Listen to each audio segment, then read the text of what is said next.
Hi guys, good afternoon. Ayan, gusto ko lang ipakita sa inyo yung setup ko sa fry ko.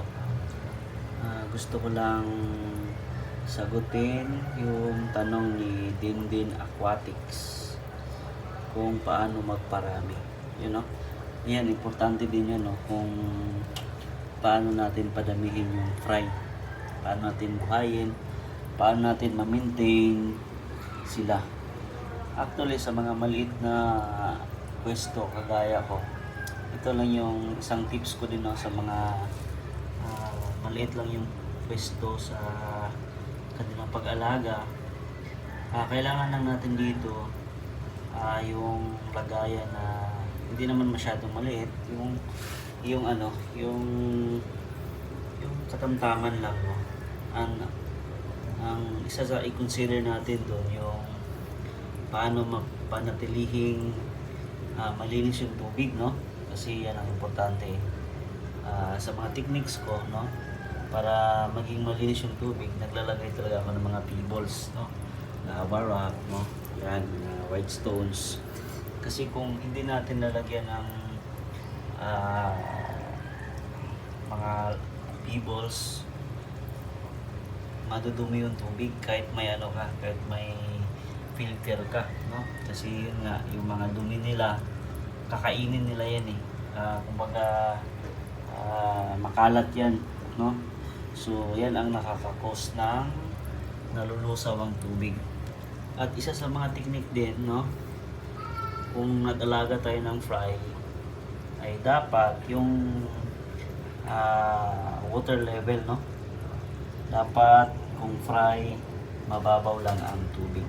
Yan ang isa sa mga technique na dapat isalang-alang natin. Kasi kung malalim yung tubig, no, sa mga fry natin, lagay ng fry, hindi po sila lalaki ng mabilis. Kasi yung mga fry kasi mahilig yan sumisid sa ilalim. Siyempre pag akyat nila, pag angat nila, diba? So, kumbaga pagod sila palagi. Panay akyat, baba, akyat, baba, no? Ikaw kaya mag-akyat, baba, di ba? Para lang yan, palagi silang, ano, na-exercise, kaya, yan, payat, no? So, yan ang isa sa mga gawin natin, no? Yung medyo mababaw lang po yung tubig. Ginawa ko dito sa akin kasi yun nga, maliit lang yung lagayan ko. Yan, yung mga isang dangkal lang, no? Isang dangkal lang yan, eh. Storage box yung lagayan ko. Isang dangkal lang ata yung lalim nito, eh. Kasi ito lang yung ano, eh, no? Kita natin, no? 2 weeks pa yan, medyo kalakihan sila. And syempre, ang isa din na i-consider natin yung pagkain natin, no? Kasi kahit nandun na yung lagayan mo, maalis yung tubig mo. Kung yung pagkain mo naman ay hindi quality, no? Wala din, bansot din talaga yung mga fry mo.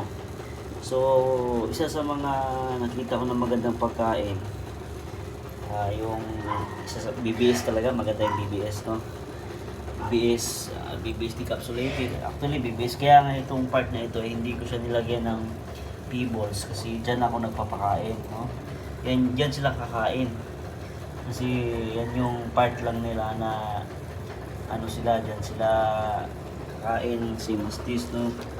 Yan, yung part na ito, hindi ko din nilagyan ng pebbles kasi dyan ako nagpapakain ng BBS. And yan, isa din ito, no? Chubifix worm. Actually, kumakain din ng fry ng Chubifix. Meron kasing mga part na maliliit na Chubifix. Yan din yung kinakain nila. Oh, tingnan mo. Yan, kinakain niya yung Chubifix. And yan, ilagay nyo lang yung Chubifix, no? Kumpulan yung ano, paglagay. Para, kasi yung ano, hindi naman nag-overfeed yung fry. Kasi pag Chubifix yung pakain mo, hindi yan nag-overfeed. Gawa ng, kakain lang yan sila kapag nagugutom. Yan isa din yun sa mga ano, technique din, no? And syempre kung nag-aalaga ka, nag-breeding ka, gagawa ka talaga ng ano, para mapanatiling ligtas yung fry, may cage ka. Ang ginawa ko, no? Yan, may cage ako sa mga lagayan ko. Actually, napakita ko ito sa isang video. So, isa din yan sa mga ano, no, technique, no? Dapat naka-cage yung mga breeder mo para yung ano, yung fry, lalabas lang yan.